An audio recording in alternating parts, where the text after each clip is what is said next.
What's going on, y'all? Welcome to the Legacy Driven Marriages Podcast, episode one. Well, at least the rebranded episode one. It's time to get into the marriage arena. It's time to have some fun. It's time to have some candid and raw conversations meant to strengthen your partnership with your spouse.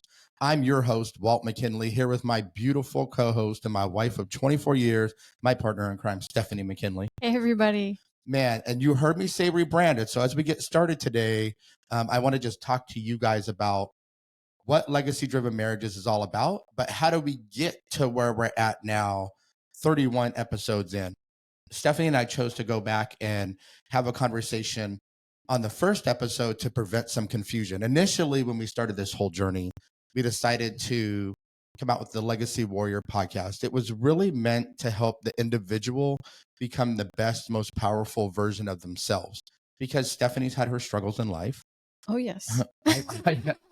Trust, if you know me, I've had my struggles in life. And we come from, at least on my side for sure, families that have had some pretty significant struggles. And it was all about creating a different kind of generational cycle and helping people really feel powerful in their own skin. And as we went through this journey, after 21 episodes, we really felt a calling from God to focus on marriages and focus on not only healing marriages. That's a very personal topic for us. Oh, yeah. I mean, gosh, we've been married 24 years, right? Ooh, baby Jesus, y'all pray for me. Let's go. We've definitely been through it all. Yes, for sure. And so we're going to talk about why we're passionate about it. But I just wanted to give you a heads up. So if you've been a longtime listener of the Legacy Warrior podcast and you've noticed this rebranding, now you understand why we decided to make a shift and a change, and why we're really hyper-focused on saving marriages, elevating marriages. By doing that, we recreate and make more powerful generational cycles, but we also create amazing individuals in the process. And the cool thing is, even if you're married and you want more of the legacy-driven marriages stuff, still go back and listen to episode 2 to episode 21, as we really uncover how to create the best version of yourself. It still applies, guys.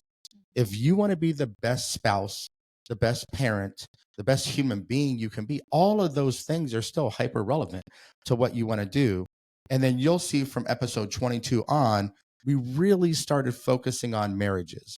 And we're going to have some new people, as we do every single week, that start to listen to our podcast. And the beautiful thing is we can kind of see them going through each and every single episode as it increases. But those new people who are going to go back and listen to this legacy-driven marriages rebranded episode, we really want to give you a taste of who we are, what we're about, what you can expect, how you can stay connected, and how you can get in that arena of your relationship and fight for it together with your spouse. So we're going to talk about that. Yeah, so we wanted to give you guys a little bit of background on us and who we are. Walt and I have been married for 24 years, together for 26 years. So we have been through all of the stuff. Sometimes Steph, don't trip you out. I think that's a quarter of a century. Like, you got to be careful. Yes, I don't even feel that old yet. I have to say, because I've gotten a comment a couple times recently on how young I look. So just so you guys know, I am about to turn 45 in October. We are in our mid-40s. And I didn't meet Stephanie when she was 12, because she still looks like she can pass for late 20s at the oldest. So lying, we have really been married that long. I think, you know what's fun? Okay, we weren't even going to tell the story, but I'm going to tell it real quick.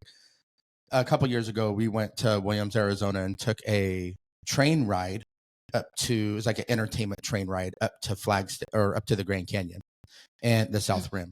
And it was funny because we had our daughters, and they're teenagers. They're now young women, but we had our daughters with us. And at one point, they thought Stephanie was their sister. And I thought to myself, like, oh, you think I'm their dad? Like, okay, 2 of them, not 3 of them. You're tripping. And now I don't feel very good about myself. So I promise you, she wasn't 12 when I was 20. We met her freshman year in college and when I was new to the Navy. She's going to get into that in a second. But and I have to say, I used to hate when people said I looked really young. And they didn't believe I would. Like, I got carded for an R-rated movie once when I was older than 18, but I got carded for an R-rated movie. And I was like, really? You don't even think I'm 18? And it used to bother me. But of course, I have to say at this age, in middle age, it's really nice to hear. When people would be like, Stephanie, you haven't changed a bit, and you would be so mad. And now you're like, you know what? Thank you.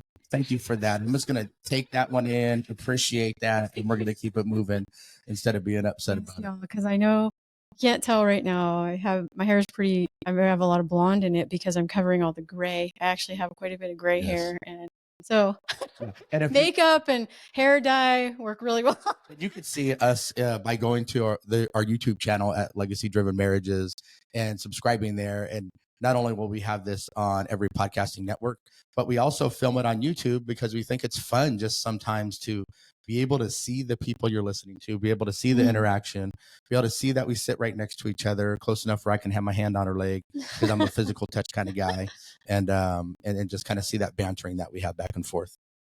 Yeah, and so I'll continue on. So, we've been married a long time. We have 2 teenage daughters. One is 19 and the other is going to be turning 17 soon. We have a big old 120-pound Labrador. He's a Labrador Golden Retriever mix. Cutest dog ever. And he's getting pretty old now, but. And his name is Lucky. Just so you guys know, we were a military family. Walt retired in 2016 and we moved out to Arizona. So we now reside in Arizona, Phoenix, Arizona, for any of you out there that are from this area. But Walt spent 20 years. He served for 20 years. And when he retired, the military gives you a chance to move one more time wherever you choose. And we decided to take the leap. We were actually living in Washington, D.C. at the time. And we moved across country here. So we've now been in Arizona for 7 years. And we love it here. It's been great to us. And just so you guys know, for me, this was like I was like a fish out of water though, because I'm from the East Coast. I'm actually a military brat also. My dad was served in the Navy for 20 years also. And I spent most of my life on the East Coast in like New England and Virginia kind of area. So this was really different for me. Walt is originally from Arizona, not Phoenix, but Yuma, Arizona. You old 1990s gangster rap people know West Side is the best side. Don't let Steph fool you with that East Coast. So yeah, I'm an East Coast girl at heart. So everybody out there that is from the East Coast, yeah, I'm with you. They're all three of them. No, I'm just playing if you're from the East Coast. And what's cool is we've had such a diverse marriage too. When you think about the military time, I think we counted it at one point, was it 9 moves in 20 years? Yes. Started enlisted. I became an officer during that process. So you spent 10 years enlisted, 10 years as an officer. So we've lived on both sides of that too. We know that it's a different lifestyle kind of. There are some differences in how you live in those two worlds. Yeah. I mean, if you think about it, we lived payday to payday for a long time, really trying to save a little bit here and a little bit there, the best we could. Thankfully, financially, we're on the same page, but also just trying to make it and build a career and build a family and have these things that both of us wanted, although we came from different types of upbringing, to create the legacy that we have now, which is why that legacy word is so big for both of us, for me in particular, and why we want to really help you guys build a legacy-driven marriage. And I think being together 24 years, 9 moves in 20 years, multiple homes sold, going from military career 20 years to corporate America, doing really well there, leaving corporate America almost 2 years ago. September 1st will be my last ever corporate America check from 2 years ago. We haven't got a corporate America check, and really challenging ourselves to do something different from speaking, podcasting, really digging into the marriage piece, and now looking to go out and start to focus on how do we really help people heal or elevate their marriages? Because Stephanie and I, in 24 years, you don't get to this point without having some struggles and some come to Jesus moments and some challenges with your marriage, with each other, with professions, with selling homes, with your finances, with your kids. I mean, you pick it. Life is freaking hard, man, and marriage is hard, but it doesn't have to be something you do alone. It could be something you do together, and you can create this magic within it that you'll miss out on if you're not willing to do it together. And we've had seasons of both. Yeah, so like he said, we've experienced a lot of career change also. So we said he spent a long time in the military. We actually met when we were very young. I was only 20, or I was 18 when we met. He was 20. So he was fresh out of boot camp. I was a freshman in college, and we were kind of just starting out in life. We happened to meet each other. I know, crazy, because that doesn't happen to a lot of people. You don't necessarily meet the person you're going to be with the rest of your life that young. Definitely not if one of them's in the military, especially at the club where we met. I used to be able to get it back in the day, you guys. Yeah, and so we met at a dance club in Connecticut because he actually got stationed. I grew up there. He got stationed there for his first school in the military. He was in the Navy, and we met doing that. We were crazy because we met at a dance club, totally random. We weren't looking for anything. We both had kind of just gotten out of serious relationships. And neither of us were supposed to really even be there that night. It was second choice that both of us were even at the club that night. And it was the first time Stephanie was there at the base club, and one of her friends talked her into going. And my buddy got sick. I wasn't even supposed to be there that night. And here we are. And it's 2 days after Valentine's Day. Here we are 26 years later, 24 years of being married, talking about we met at the club one time. And so we married really young. I was 20, he was 22. So we had like a 2-year courtship. We got married really young. And some of that did have to do with military. You know, he was getting moved, and we knew we loved each other, and he was going to get, he knew orders would be coming and they wouldn't move me with him if we didn't get married. So it did kind of move it along quicker, I think, than maybe it would have been if it weren't for the military. But I think just that young love too. I mean, that puppy dog stage when you're in love, and it's maybe we both loved somebody before, but not like we loved each other. And that connection that we had from the jump really made things escalate in the best way so much quicker than maybe we would have if we would have met in the hometowns that we grew up in. I think just the dynamic of that was different. I know a lot of you guys out there can relate, where you've got some people I know had 2-3 month courtships and are still married. Some people I know had 2-3 month courtships and didn't make it. Yeah.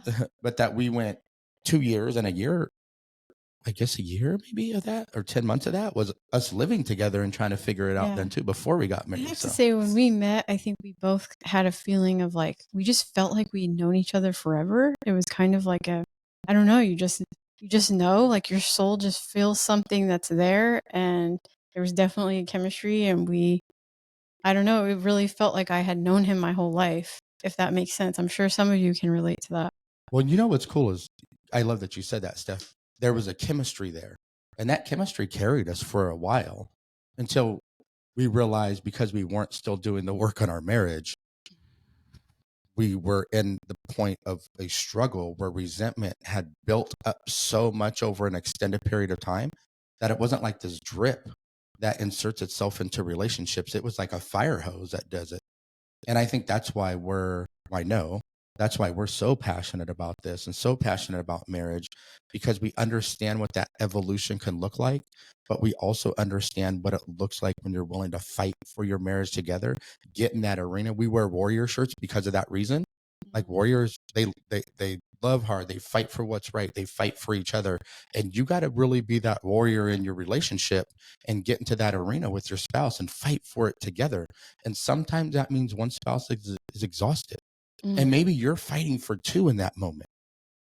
But at some point, they're going to get that energy back and they're going to start fighting too. And what you can create when you have two people working together towards the same goals, same mission, same legacy, same love, and all those things is something that really will carry you through your lifetime and generate a different kind of family atmosphere even after you're gone. So that's what this is really about.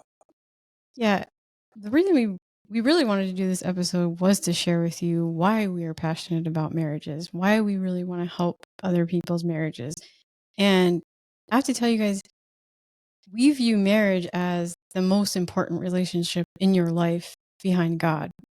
It is what will shape you the rest of your life. And it was designed by God for us to learn how to be in unison as one. And there's nothing more important than that. And your kids and everything, we talk about legacy a lot. And, you think about your children and the legacy that will carry on, that comes from marriage. And we feel like in today's society, it's just become so easy to throw away and discard. And we hate seeing that. It really bothers me. It really bothers me to see families broken up because let's face it, like all of us, if you think back on your own life and who shaped you and what shaped you, um, it's going to come back to a marriage because it's going to come back to your parents and it's going to come back to their marriage. And those things shaped you for the rest of your life. And that's everyone. So we feel like it's so important and we really don't want to see, we're so like amped up because we just want to see, like, it would just mean the world to us to know that we even saved one marriage and know that we saved a family and a love that was meant to be there. Right, because we don't get into marriage because we don't love the person we're with. The problem is our disappointments and hurt and ego and expectations and hopes and dreams that feel shattered in moments, or there's so many external pressures put on us in society, especially for our marriage. And we live in a society that seemingly celebrates dysfunction. I mean, you got what's the Kardashian show? I don't even remember what it's called. That they've probably been divorced 15 times between all of them. You've got, it's almost like marriage has become a joke, and that's sad. Right. You've got the Real Housewives or whatever. They're acting a fool. I mean, just appalling that the people would really act in that way. You got The Bachelor who's dating 27 women, but he's really going to pick one of them and you're going to be the girl forever. You've got The Bachelorette. I mean, you've got so many shows that show such a high level of dysfunction. And on top of that, you got news meant to divide people. There's so much out there. You got access to social media, which is a dynamic change that we didn't have. I mean, we got together before MySpace. So you have to think about, and when you mention social media, I'm sorry, this just brings up, I think about like how much more temptation is out there, even just the internet and the access we have to so much, and how you can connect with people in such a different way. You could connect with people you knew from high school and all through your life through these different social media and through the internet and all of that. So there's totally different pressures out there than there ever was. And we wonder why it's become harder than ever to sustain a marriage. Because so much temptation. That's what I'm saying. Right? Yes. Yeah. And by the way, it's not like some of these things can't be utilized for good. And it's so easy to have more secrecy and all these things also with that we didn't used to have because of the texting and emailing, and you don't necessarily have to call people, and we even have these virtual rooms, so like you can see people from far away, and there's just so much more that's pressing in on us all the time, plus the fact that we're busier than ever in today's world. Both parents are working, you've got kids in all these activities and all of that stuff. It was a different dynamic for us growing up. A lot of us didn't have, or there was a lot more families where maybe both didn't work, or, we didn't do as many activities back then as they do now, younger and younger.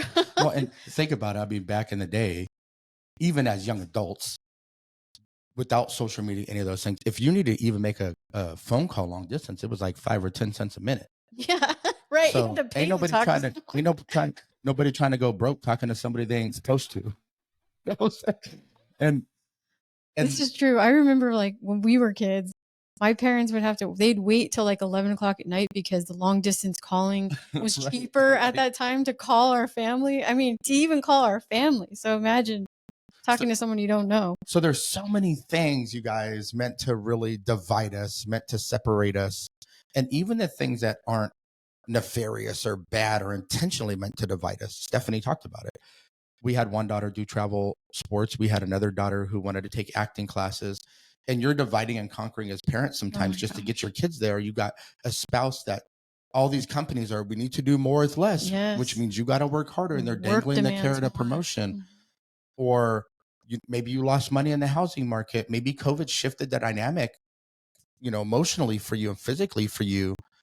There's so many things that aren't even bad at the surface, that can really take away you being that best version of yourself. And Stephanie, you said outside of God, your relationship is the next most important thing. Look, guys, you can't be the parent you're meant to be if your relationship isn't aligned too, because there's going to be frustration and there's going to be stress and there's going to be all these other things. So if we really focus on watering our own grass, if we really focus on ensuring that we create the best possible environment for marriage, an environment we can cultivate and take it from that small seed that it started with to this beautiful crop and this abundance that comes year over year over year. And even if you have a season where the crops don't make it, because let's be real, that happens. It almost happened to us. It was a really dry season in our marriage. Many. It's like we said, like starting out is so like that's probably the poorest you'll ever be is when you start out. And so the struggle of just getting to a place where you can own a home and things like that. And then if you have children and they enter the picture, that really changes the dynamic of the relationship because now your partner doesn't get the sole focus. Yeah, they want to sleep with you. They got to go pee 36 times in the middle of the night or want to drink. And you're just trying to cuddle with your spouse, but nobody can really do that. You can't hold each other's hands because you're holding your kids' hands. The beauty that children bring into this world also take away from your marriage if you're not intentional. We allowed that to happen in our marriage because we didn't understand the need for intentional action in our relationships. And so I know for me, and I know Stephanie, for you too, doing the legacy-driven marriages stuff, everything, the book we're starting to write, workshops we're creating, focusing not only on, I'm going to say civilian marriages, just because the next piece is the military piece, focusing on civilian marriages, but also focusing on the nuances of what it takes to have a successful marriage in the military because it's so different. It don't matter what we're talking about. We're only here to give you guys the absolute belief. If you're willing to fight for things together, if you're really willing to dig in and not let ego put the wall in front of you or pain or hurt or pride put in front of you, and you're willing to lock arms, and that's what Stephanie and I did when we had our come to Jesus moment. We locked arms. We said we still love each other. We still were in love with each other. But man, we were hurt. And that's the most vulnerable conversation I probably ever had with her. We want to give you the belief that you can come back from the precipice of divorce. We've known people who have literally been at the divorce lawyers signing paperwork, and the lawyers told them to go get lunch first. They came back for lunch. They decided to fight for their marriage 3 kids later. And I don't even know, it's probably 15, 18 years later now. They're still together. Like, this is what's at stake, guys. This is what's at stake. And so we're always going to also ask you to listen to some of these with your spouse, because the conversations are real that we have, and they're raw. And we get funny and we get serious and ebb and flow back and forth. Listening to this kind of stuff with your spouse maybe can help you create some dialogue that you haven't been able to create, and create a conversation you haven't been able to create, and to give both of you the belief together that if you lock arms and you fight for it, not only are you going to make it, but you're going to thrive because of all the experiences, even the most painful one. Yeah, we want you guys to know what you can expect from the upcoming episodes, and from legacy-driven marriages in general. And that is, we want you to know, first and foremost, we're not experts. We don't have degrees. We're not counselors. We're not professional in this. We just are a regular couple, just like you. And we've been through all the ups and downs in our marriage and over a lot of years. And so we've gained a lot of wisdom on mostly through making mistakes. Yeah. You gain a lot of wisdom. Only a quarter of a century of being together will and a lot of mistakes. Yeah. I mean, there's been a lot of mistakes and a lot of triumphs. And through all of that, we've learned so much. We have so much wisdom to share. And we really just feel like, man, we could really help save some other marriages if they knew some of the things that we've learned. If they could learn it early on or learn it sooner than we did, then it might really save the marriage. It might really make a huge difference in your relationship. Or even if maybe you weren't going to end, but maybe you're just like surviving, or you're just barely making it, or The monotony of marriage is like where you're at. yeah, Boring. that maybe we can put some life back into your relationships. And I mean, that's the goal for us, is we're hoping that we give you some really tangible, tactical tips and things that you can use to help your own relationship. Yeah, I think I want to touch on this key point, Steph, because I love this with what people can expect. When Stephanie and I went through our biggest struggles, the magnifying glass was on each other. It was really about what problem was my spouse creating in my life and our marriage, versus being able to flip that around and put that mirror on ourselves to say, how can I be a better spouse so that I can have the marriage that I dreamt about when we first got together? And Stephanie and I, we had our come to Jesus moment. We decided to fight for it. We started flipping the mirror on ourselves. And what that showed us is we were so focused on problems for so long. And it didn't matter. It wasn't just with each other. It was with all the facets of life. And we realized we didn't really focus on the solutions. So because our mindset was more in a negative space, the outcome of what we were creating wasn't at its peak. And furthermore, it wasn't better than we thought it would have turned out, which is what we're realizing now, is because we're going into that unknown and we're doing it together. It's not like Stephanie and I doing something together creates twice as much power. It's like times 10 because of synergy and energy that you create. And so you're going to find, Stephanie said, tactical and tangible. We want you to know this podcast isn't about just talking about what's happening that's hard. This podcast is about giving you solutions that you can immediately go start using in your relationship to dynamically transform it. Like I said, and then it's the belief that goes behind it that's going to get you to take that action and say, you know what, Walt and Steph are just that's a normal couple right there. If they can do it, shoot, so can I. And by the way, the only difference between us and you, if you're in a season of struggle, is we made a choice to get out of our season of struggle. And by the way, it's not like we don't have seasons of struggle still. Yes. We just realized the insanity of staying in the same cycle and doing the same thing over and over again and expecting a different result. We realize how insane that is, this insanity cycle we all stay in. And we jump our butts back out as quick as possible. And we've got tools in our toolbox that we'll be discussing with you guys that have helped us get out of that quick, because you're going to get back in it even if you know better. The difference is the faster you get out of that, the faster you can go to building this beautiful life together.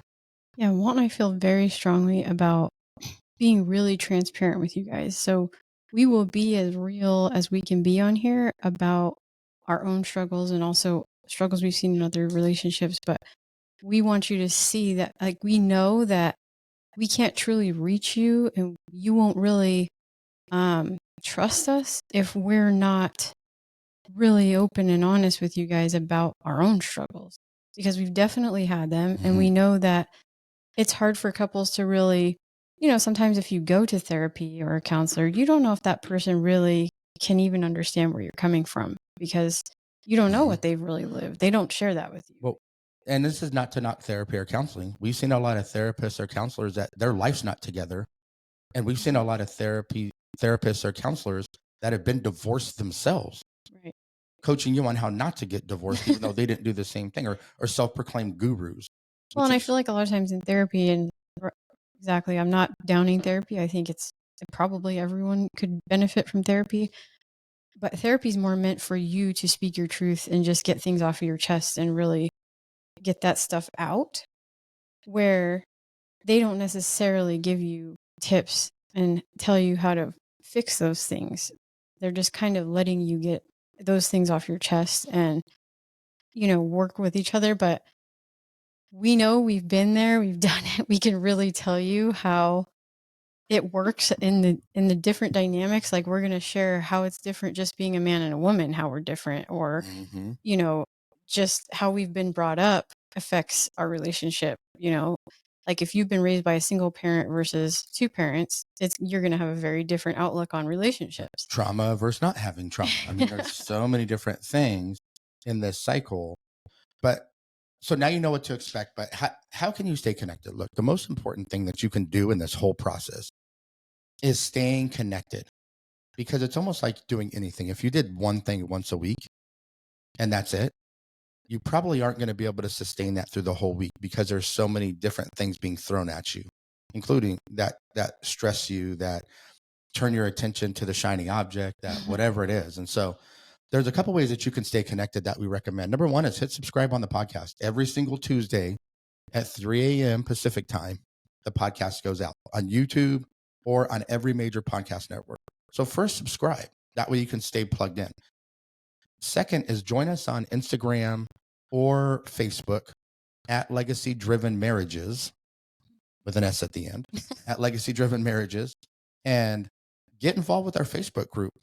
Get involved on Instagram. I mean, we even started doing videos and putting stuff out on TikTok recently.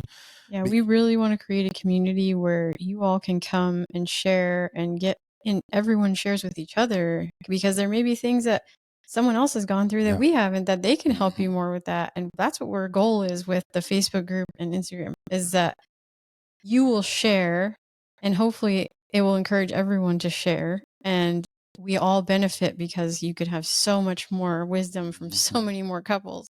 It's just about getting in the arena with other couples fighting for their relationship too. And when you're around that kind of power, that kind of belief, maybe it's like Steph said, it's not her and I saying one thing in there. Maybe it's somebody you've never met that makes one sentence comment that changes your whole heart and mind about it. You didn't need to hear that from us. You needed to hear it from them. So there's always more power in a team effort than individual. So this is about creating a movement, you guys, and we want you guys to be part of that. You can also go check out our website at www.legacydrivenmarriages.com and sign up for our newsletter that we're going to be sending out, because some of you guys are audible. You don't retain ththings audibly. Maybe you retain it by reading. Yeah, I'm a visual learner. Right. I just got to kind of have everything because I'm just not smart enough. So I'm a normal guy. Like, just tell me what I'm supposed to do.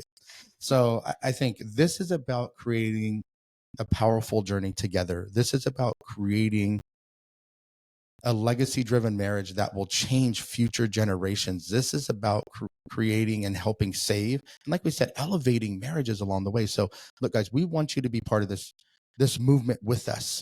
And if you're not going to be part of it, okay, we're going to keep moving forward anyway.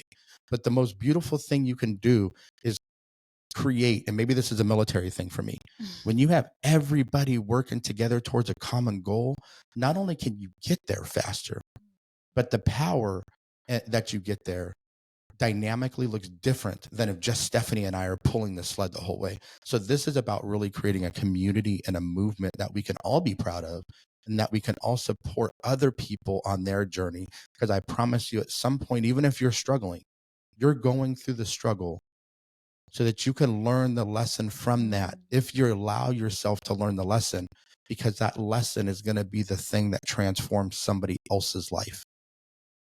It's going to be the thing that saves somebody else's marriage. So we need all the help we can get on this movement, because all of us got a lot of dang work to do. Yeah, you guys. So we're really passionate about this. We really want to help you. We want to see those thriving, loving relationships. We want to see you win. I mean, that's what we're doing this for, is, like we said, we feel passionately about it because we've been there. We've been in the struggle. We've been to the brink of divorce and came back. And I think that's what has made us so passionate about it, is because we were right there and we understand the pain that you feel, and, you know, that angst and that just is eating you up when you're in that place, and how much it affects everything in your life. Like, that stuff bleeds over into everything. So we want to help you create that strong, loving relationship and really thrive. That's our mission. We're really here to help you.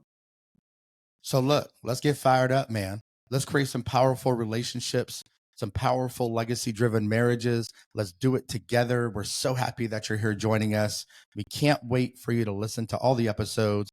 Again, episode 2, technically, through 21 is going to be about you and being the best version of you. Episodes 22 on to the end of time, because we have no plans on ever doing this to our last, or stop doing this to our last breath on the face of this earth, if we can save one more marriage. Episode 22 on is going to be about marriages specifically. So come join us every single Tuesday. You don't have to do it at 3 a.m. Pacific time. Just make sure you subscribe so you can jump on to this movement, because the train is leaving the station and we want you to be here with us. So until the next time, keep fighting for your marriage, keep loving each other, and keep elevating your legacy. We'll see you next Tuesday. let's go.